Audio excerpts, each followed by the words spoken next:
ان 5 راتوں کے اندر جو آخری عشرے کے اندر تاک راتیں ہیں، ان کے اندر تم عبادت کرو گے، تم کو پتہ نہیں ہے کون سی رات ہے،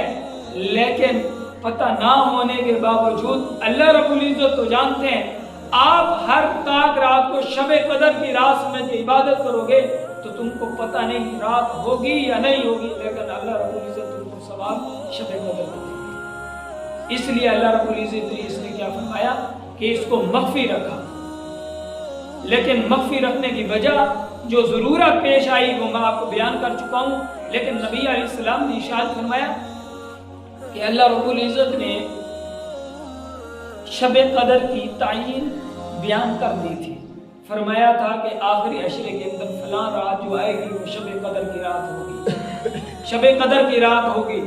صبح آپ علیہ السلام نے اعلان کرنا تھا یا کسی وقت بتلانا تھا، صحابہ کرام رضی اللہ عنہم اجمعین کو بتلانا تھا۔ آپ علیہ السلام گھر سے باہر نکلے، 2 صاحب لڑ رہے تھے،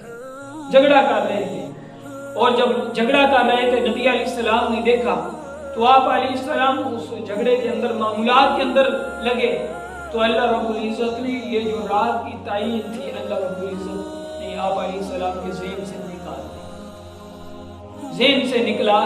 دی۔ جب ذہن سے نکلا دی تو پھر آپ علیہ السلام نے کیا ارشاد فرمایا، آخری رمضان کے آخری تاک عشرے کے اندر اس کو کیا کرو، تلاش کیا کرو۔ یہاں پر ایک بات بڑی قیمتی بات ہے کہ اگر آپس کے لڑائی جھگڑے ہوں تو نقصان کس کا ہوتا ہے؟ دین کا نقصان ہوتا ہے۔ جیسا کہ اس رات اگر اللہ رب العزت بتلا دیتے کہ فلانی رات ہے اور نبی علیہ السلام کو جس طرح بتلایا گیا اور آپ علیہ السلام آگے امت کو بتلا دیتے، کتنا بڑا فائدہ ہو جاتا۔ لیکن گھر سے باہر نکلے لوگ جھگڑ رہے تھے، جھگڑے کا نقصان کیا ہوا؟ اللہ رب العزت نے یہ تعین بھی اٹھا لی۔ لیکن اس سے بڑی بات، بڑی قیمتی بات ہے، غور کریں گے تو آپ کو سمجھ آئے گی کہ رات اور دن کا مکالمہ ہوا، رات اور دن کا مکالمہ ہوا۔ دن نے کہا میں افضل ہوں، رات نے کہا میں افضل ہوں۔ اب دن اپنے دلائل دے رہا ہے، دن کہتا ہے کہ دیکھ تیرے اندر ساری رات کو کہتا ہے کہ ساری رات بندے سوئے رہتے ہیں، اللہ رب العزت سے غافل ہوتے ہیں، لیکن میرے اندر دن کے اندر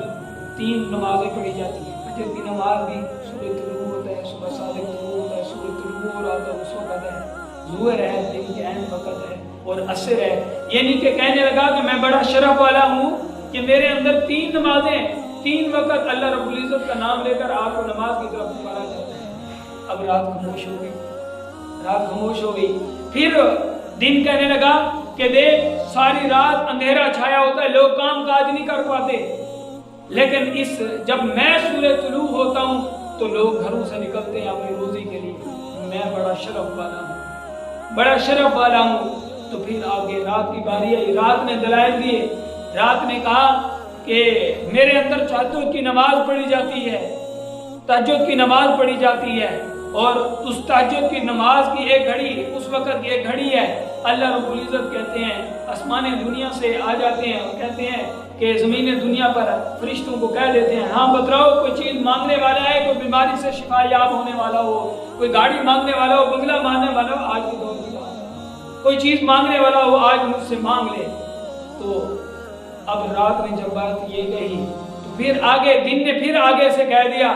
کہ بھئی جمعے کے دن کے اندر ایک گھڑی ہوتی ہے۔ اللہ رب العزت نے ارشاد فرمایا کہ نبی علیہ السلام نے ارشاد فرمایا جمعے کے دن کے اندر ایک گھڑی ہے، اگر اس کے اندر اللہ رب العزت سے دعا مانگی جائے دعا قبول ہو جاتی ہے۔ تو پھر رات نے کہا بات آپ کی بھی ٹھیک ہے، آپ کی بھی ٹھیک ہے۔ تو پھر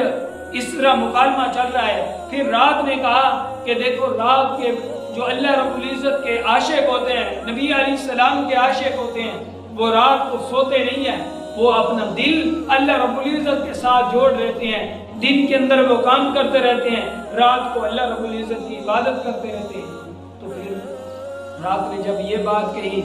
دن نے کوئی اور بات کر دی، اسی طرح معاملات چلتے رہے، لیکن دونوں برابر جا رہے ہیں دلائل کے اندر۔ پھر آخر کے اندر رات نے کہہ دیا کہ انا انزلناہ فی لیلۃ القدر وما ادراک ما لیلۃ القدر لیلۃ القدر خیر من الف شہر، اے دن میں ایسی رات ہوں تیرے 1000 دن ہوں میری ایک رات، تیرے 1000 دن ہوں میری ایک رات ہو، میری عبادت آپ کے 1000 دنوں سے بھی بڑھ جائے۔ اس لیے یہ شب قدر کی جو رات ہے یہ بڑی قیمتی رات ہے، اس کو تلاش کرنا چاہیے، اور جتنے بھی طاق راتیں ہیں ان کے اندر کیا کرنی چاہیے، ان کے اندر عبادت کے اندر جس طرح بندہ پہلے عبادت کرتا ہے تھوڑی سی مقدار اس طرح بڑھا دینی چاہیے۔